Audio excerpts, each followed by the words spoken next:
I have a good explanation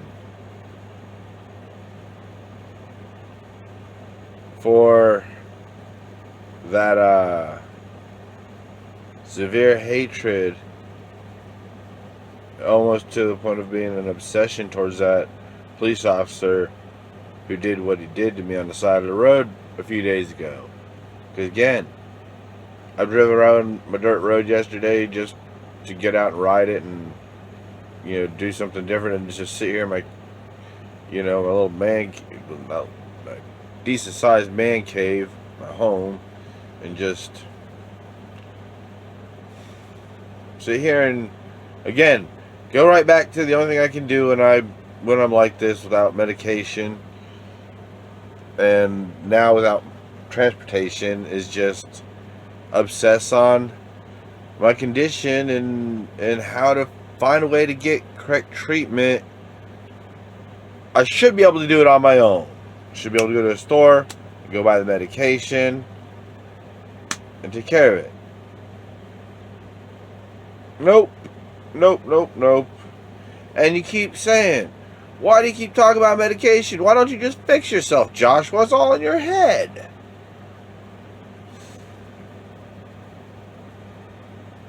Because it's a subconscious, psychological, and complex interacting neurological disorder. And I'm like, there's almost no way I am not autistic. I'm just on the severely high functioning end of it.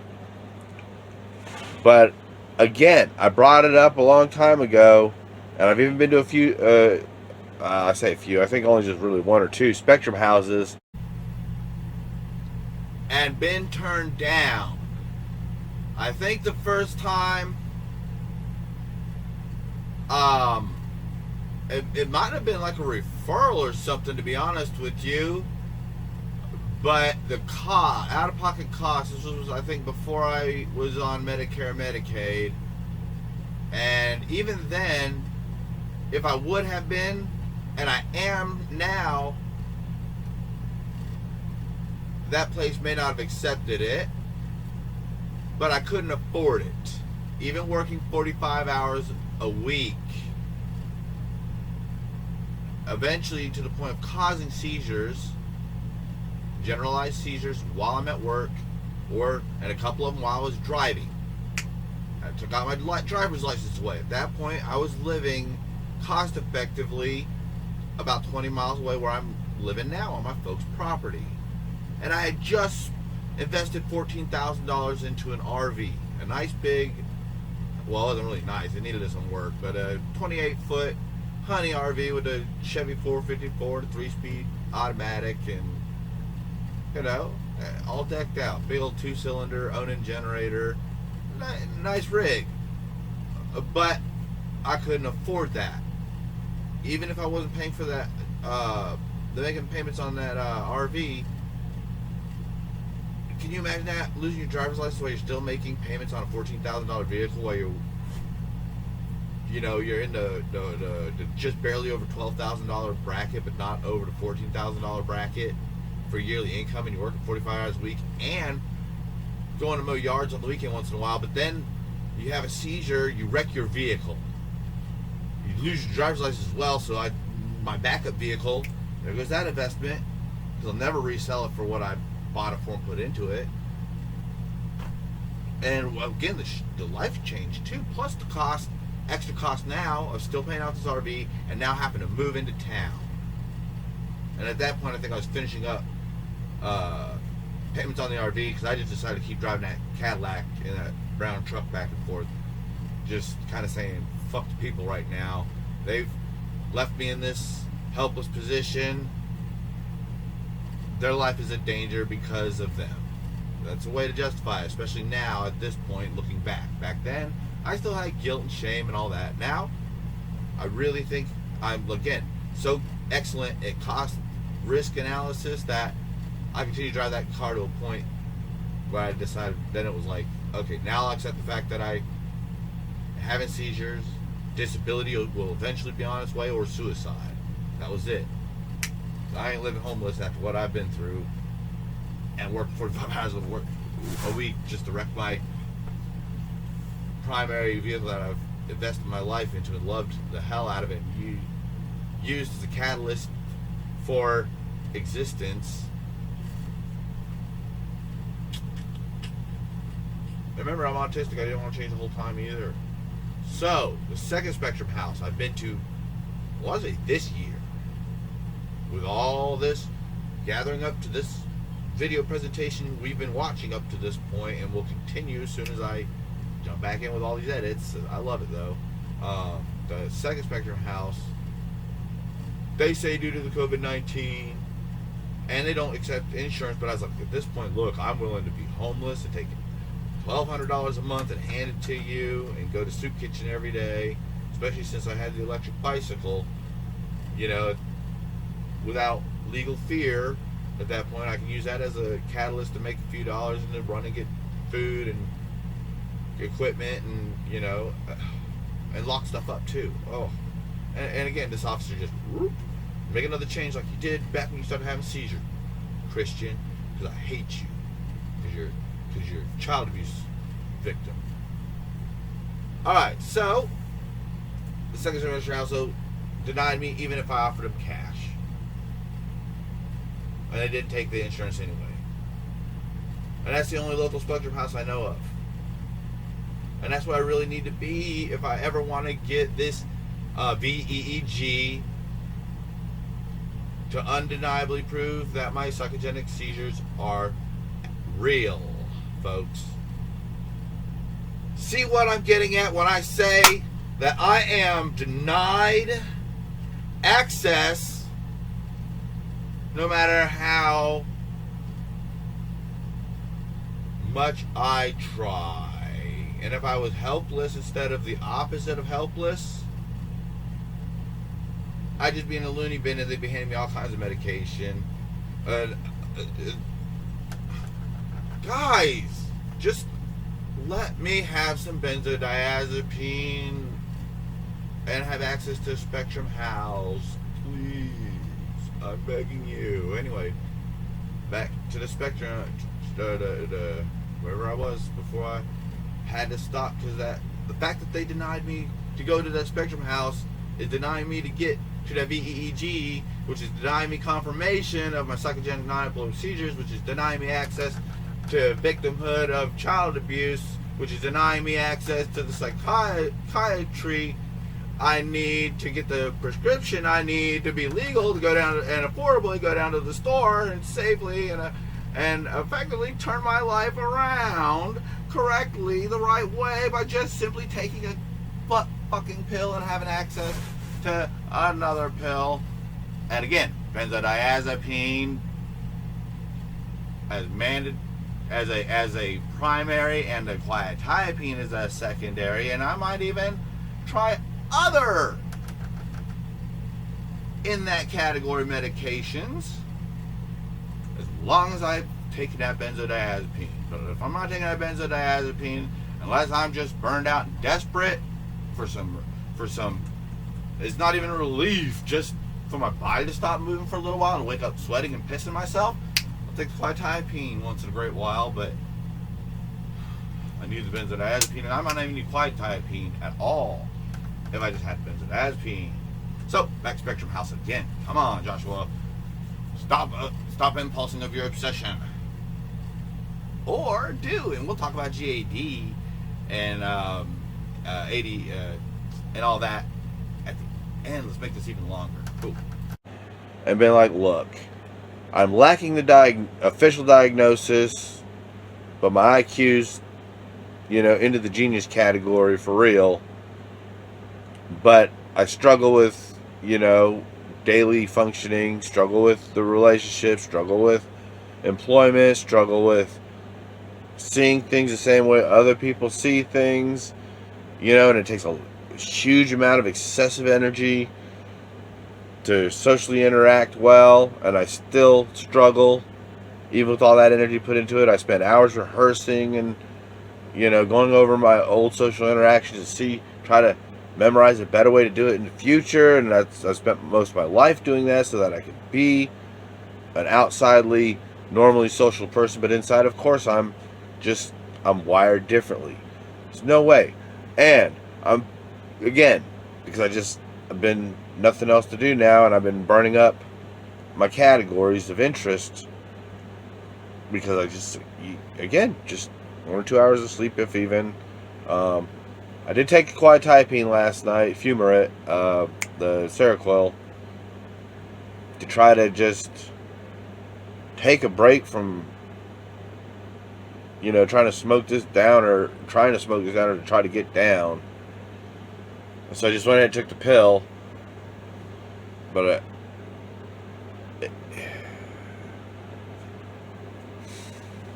this is why that's not the right medication. Without a benzodiazepine,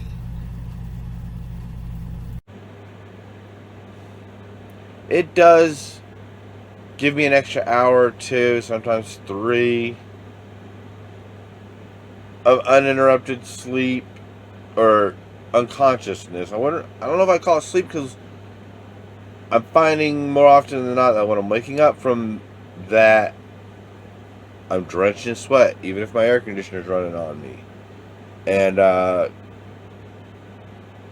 I'm even occasionally urinating myself.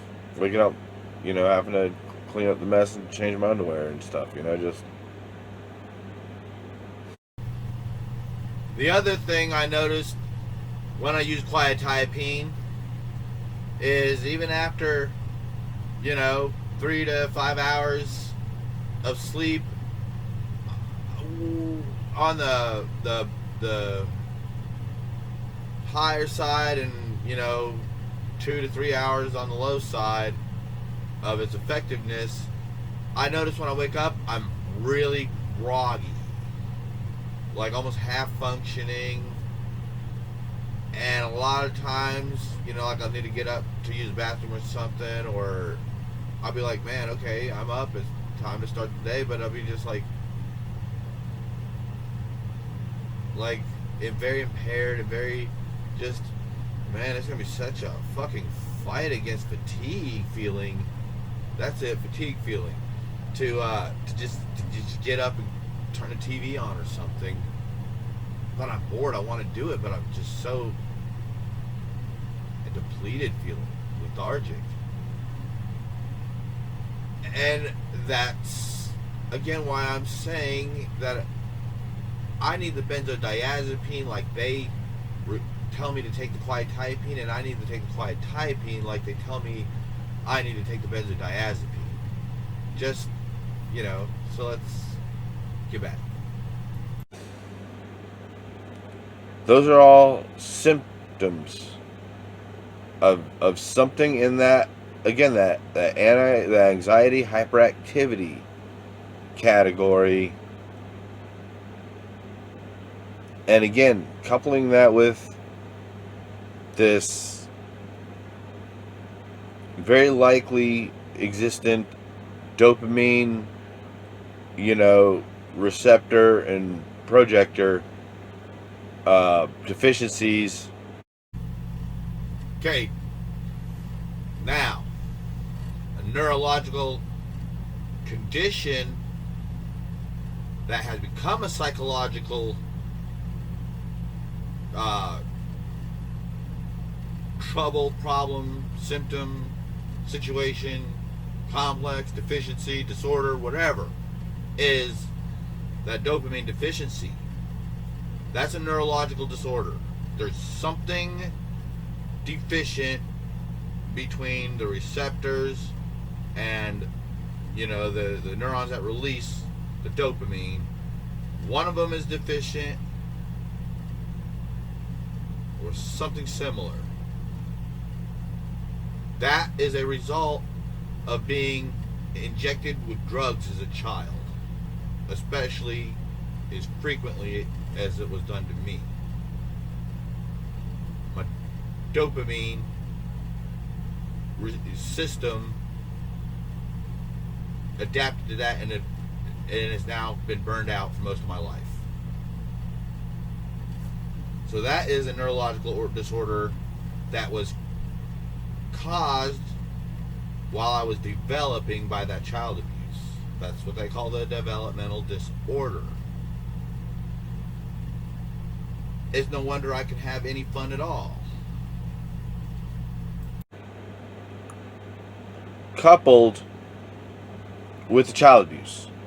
5-category, complex, hardcore child abuse, coupled with that autism.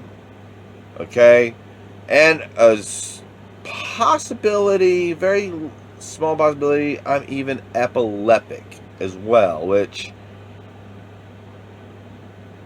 epilepsy isn't falling under that category of autism yet, but I'm going to see if there's a link in that or not. I know I brought that up before, but I can't remember the little bit of research I put into that link for if there was ever a definitive answer, and that might be why I need to re-research it, because I never came up with a definitive answer.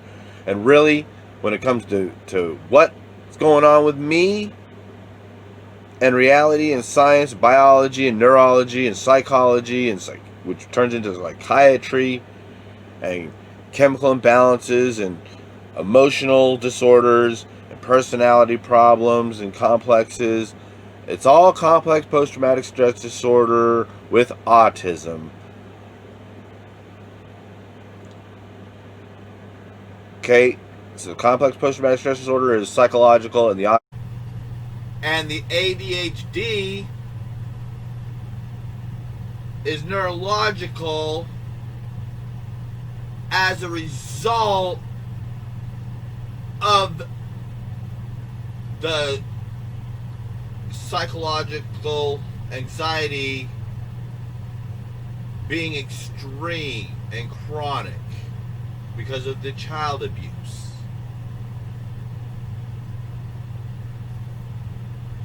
That's why it's psychiatric again. That's why I need a benzodiazepine. I don't believe my brain was wired to be attention deficit hyperactivity problematic. It was wired autistically. Again, 20% abscess in my brain when I was born too, so I'm already only on 80% of my brain from birth. You know what I'm saying, humans? And y'all call me a demon. I'm sitting here explaining it to you. All I want is a fucking legal access to a pill and no stigma. No stigma. There we go. Because that's what turned into the... And that's what turned into the socialized anxiety disorder. The generalized anxiety disorder was from the child abuse, and that's, again, directly related to, if not a sub-feature of attention deficit hyperactivity disorder. They exist together in the same. One causes the other. I don't think the other causes the first of it. Okay? I was just simply brain damaged, birth defect style, and autistic. Well, apparently, like I said, my IQ was into outer space, and so as an extremely young child, I was already socially, or not socially, for what it's worth, but I was already interacting at a more mature level on adult things at a super young age. And they abused me. Like I said, I was in 3 or 4 years old into drug parties, sex parties, witnessed a murder, was into fist fights with adults, being left alone for days at a time to take care of my 2 younger brothers when I was 4.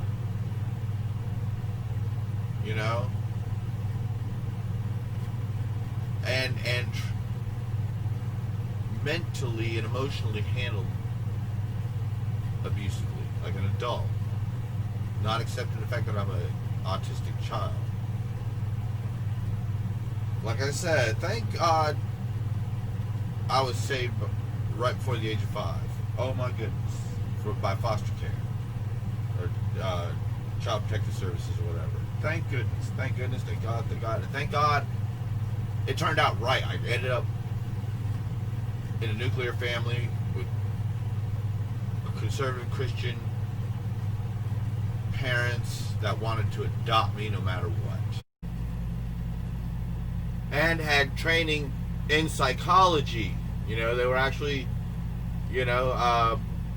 went through training in psychology and I've never asked them if they had a certificate or not for that with foster parents, but I'm going to ask them, and if they've got that certificate, wow, and if they don't, they deserve it. Look what they've done with me and all the other children. 50 foster kids, let's see, 4 adoptions. They wanted the 5th adoption with the middle brother between me and David, as biological brothers, but the system waited too long with him and put him in too many bad situations, and it was too late by the time Gary and Paula, my adoptive parents, got him. So he ended up in a mental hospital till he's an adult, and I'm sure he's been on medication his whole life. I've made it to this point without medication, but again, look at this. I need medication at this point, and I'll likely need it for the rest of my life.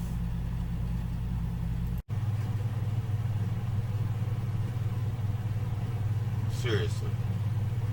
That's so again, the socialized anxiety disorder was always there, but it was handled well, because when I first started showing symptoms of autism, I was offered the option to go to private schooling instead, and even homeschooling if the private schooling was too much because of the social interaction. We're talking about what, I was 7 at this point, just beginning 2nd grade when I was given these options and I was able to make choices like these for myself, and I chose a public education or a private education because, again, I'm smart. I already could start figuring out my deficiencies by watching these adults behave normally and realizing I'm behaving too much like them already, and I shouldn't be doing this.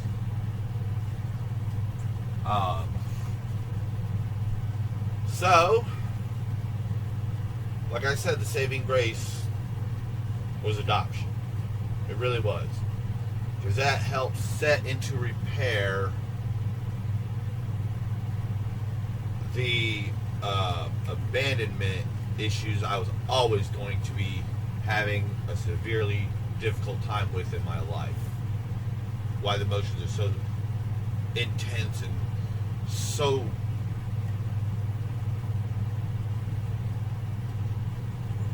forcing me to readjust when I don't want to adjust, and that's, again, a common trait of autism. Got my repetitive patterns and this and that to try to reduce anxiety. Well, this officer came in and he fucked all that shit up, like as fucking most as viciously as that motherfucker could do. That officer did the exact opposite of what you should do with someone with autism and complex post-traumatic stress disorder. I really should have called for a crisis intervention trained officer, but the fact that I recognize that and am educated and intelligent enough to have the ability to have used that in the correct situation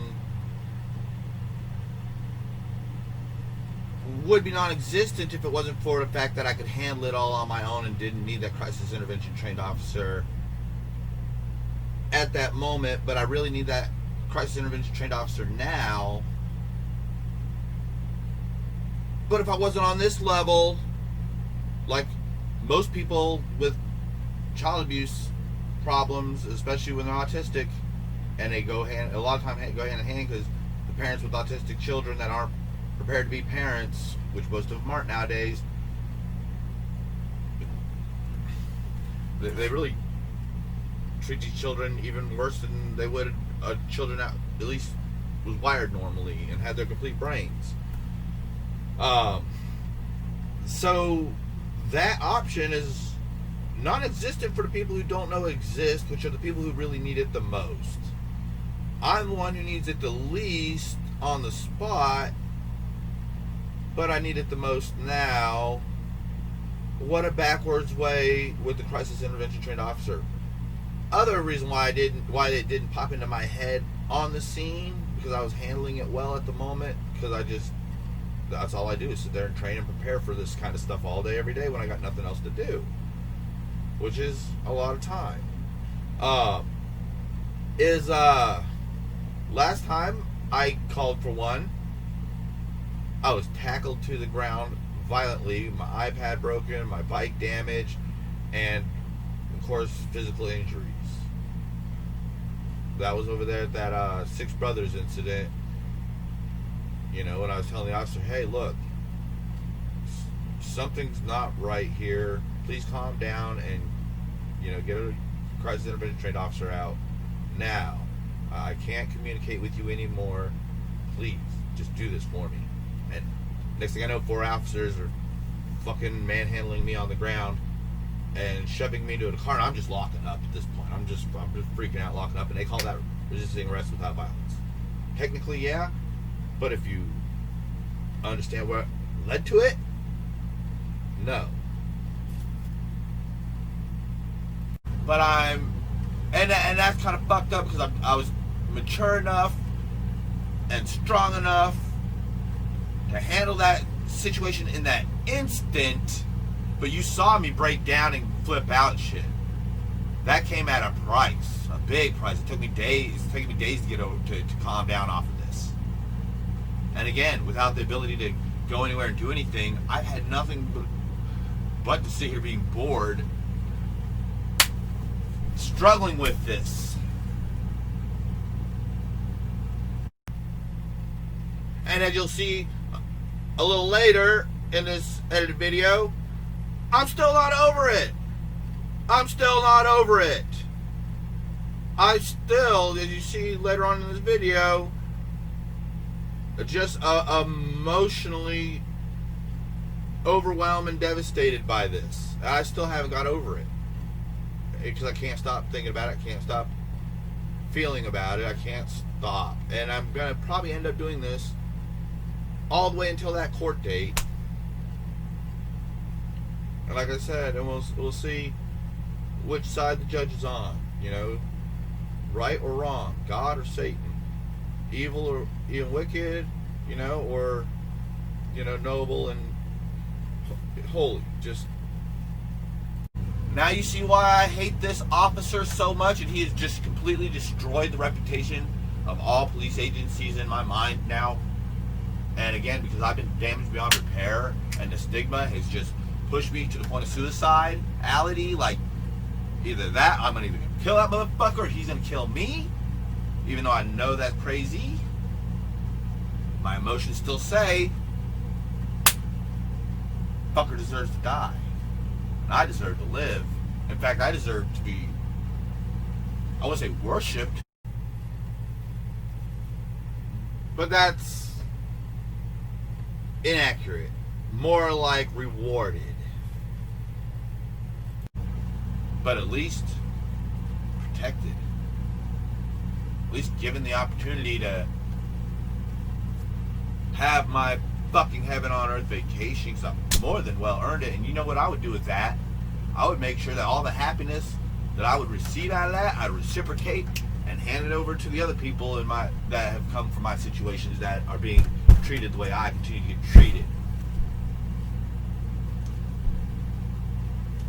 If that ain't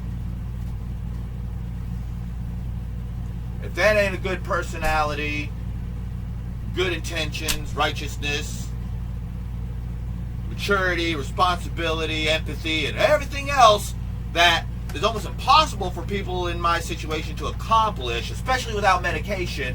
Now that I've accomplished it, those kind of costs, look at my place. It's a disaster because I just can't do it all because I am deficient.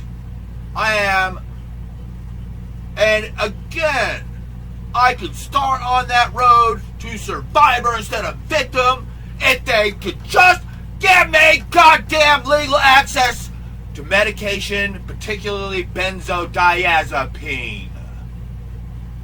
Why the fuck do I still receive so much goddamn butt-fucking stigma and demonization whenever I request a fucking benzodiazepine in a legitimate setting? Why? Because they want me to commit suicide. That officer wants me to die because I'm a Christian and I was abused as a child and he just wants me to shut up and go away. So did that goddamn fucking Chinese doctor, and I bet that's the intent of goddamn Judge Jim Ward.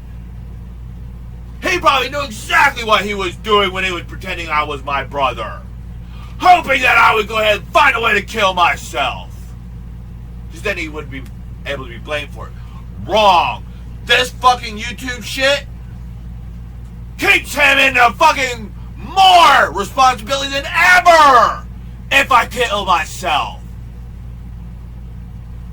Because I'll be doing it to get revenge on him for the injustice! And somebody prove me wrong because I'm innocent until proven guilty! But it doesn't work that way, does it? Fuck you, police! And the government that enables it! Oh!